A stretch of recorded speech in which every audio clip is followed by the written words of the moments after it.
안녕하세요. 데이터 나르샤조 이수나 김경현입니다. 이번 발표 순서를 소개하겠습니다. 먼저 지난주 발표 리뷰를 하고 변수 시각화를 통한 특이점 설명, 그리고 주변 조사, 로지스틱 회귀 분석, 디시전 트리 분석을 통해 결과를 보이고 마지막으로 지난주 기대 결과와 분석을 통해 얻은 결과를 비교하겠습니다. 저희 조는 심근경색 데이터를 이용하여 분석을 하고 있습니다. 분석하기에 앞서 종속 변수 중에 증상이 있는 사람들이 1, 2, 3, 4로 분류되어 있는 것을 모두 1로 자료를 변형해 주었습니다. 변수들에는 성별, 휴식시 혈압, 혈청 콜레스테롤 수치, 나이, 심전계 결과, ST 분절 하강, 가슴 통증, 운동 중 통증, 공복 시 혈당 수치, 최대 심박수, 심박수 결함, S부터 T까지의 기울기, 척색된 혈관의 수 변수가 있습니다. 그리고 변수 조사를 통해 나이, 통증, 콜레스테롤 수치, 공복 시 혈당 수치, 운동 중 통증, 심전계 결과 변수가 종속 변수와 관계가 있을 것이라고 예상하였고 나머지 변수들은 영향이 없을 것이라고 예상하였습니다. 먼저 연속형 변수를 시각화해 보았습니다. 나이, 휴식시 혈압 변수들은 환자와 비환자 간의 차이가 없어 보였고 최대 심박수 변수도 마찬가지로 차이가 없어 보였습니다. 하지만 콜레스테롤 변수와 ST 분절 하강 변수는 차이가 있어 보였습니다. 그중 ST 분절 하강 변수의 차이가 뚜렷하게 나타났습니다. 다음으로 범주형 변수들의 시각화 결과를 보여드리겠습니다. 먼저 성별 변수를 시각화해 본 결과 남성의 비율이 높은 것을 볼 수 있습니다. 하지만 성별은 선천적인 변수이므로 조절하거나 변경이 불가능하기 때문에 이후 최종 변수 선택에서 제외할 것입니다. 다음은 통증 변수입니다. 이 변수에서 특이한 점은 심근경색 진단을 받은 환자들에게서도 증상 없음이 차지하는 비율이 크다는 것입니다.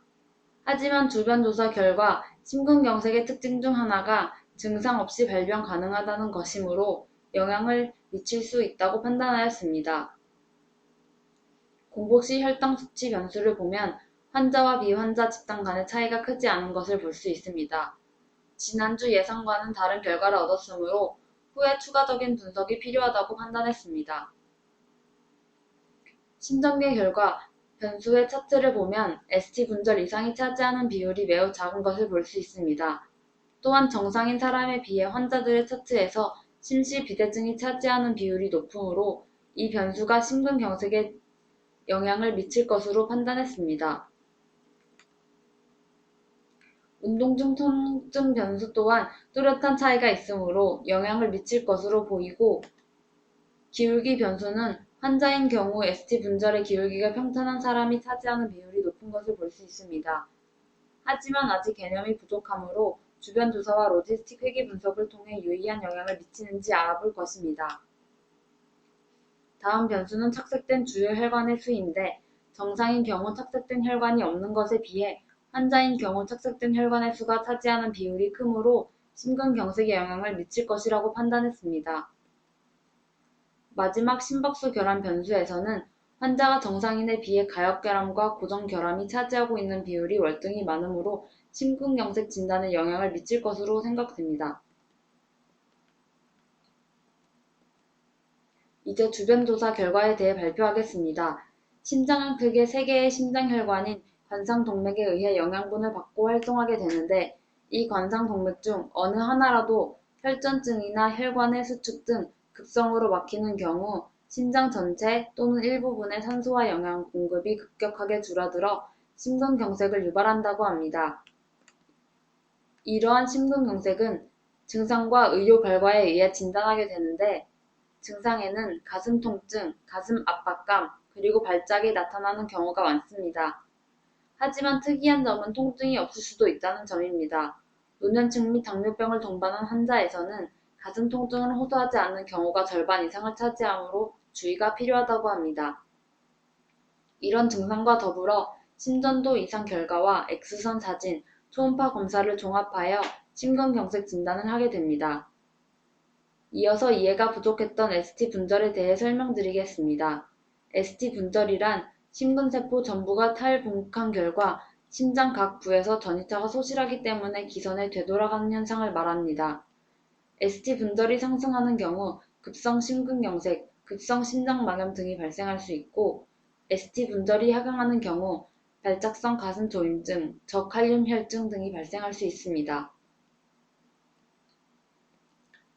이 그림에서 S부터 T까지의 기울기가 평탄하거나 하강할 때 ST 분절이 상승한다고 말하고 ST 분절이 상승하면 심근경색이 발생하게 됩니다.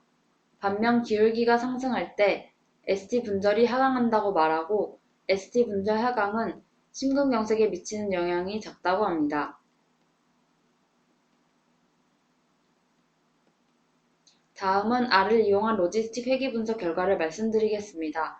적합한 모형을 찾기 위해 GLM한 모형을 스테이블라이즈한 결과들입니다.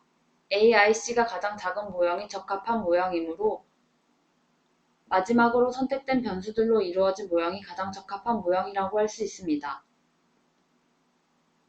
따라서 로지스틱 회귀 분석을 통한 선택된 변수들에는 혈전 콜레스테롤 수치, 착색된 혈관의 수, 가슴 통증, 공복 시 혈당 수치, 최대 심박수, 운동 중 통증, 휴식 시 혈압, S부터 T까지의 기울기, 심박수 결함 변수가 있습니다.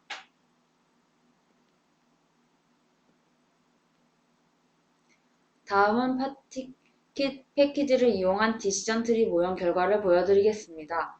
가지치기를 통해 좀 더 나은 모형을 얻고자 프로닝을 실시해 보았습니다. 적절한 트리 사이즈를 찾기 위해 크로스 밸리데이션을 시행하였는데 그 결과 트리 사이즈가 5일 때 가장 작은 에러가 나왔습니다. 프루닝은 시행한 결과입니다. 적절한 트리 사이즈가 5이므로 노드 수가 6개인 것을 확인할 수 있습니다. 그리고 심박수 결함, 가슴 통증, 착색된 혈관의 수 변수가 영향력이 큰 변수로 선택되었습니다.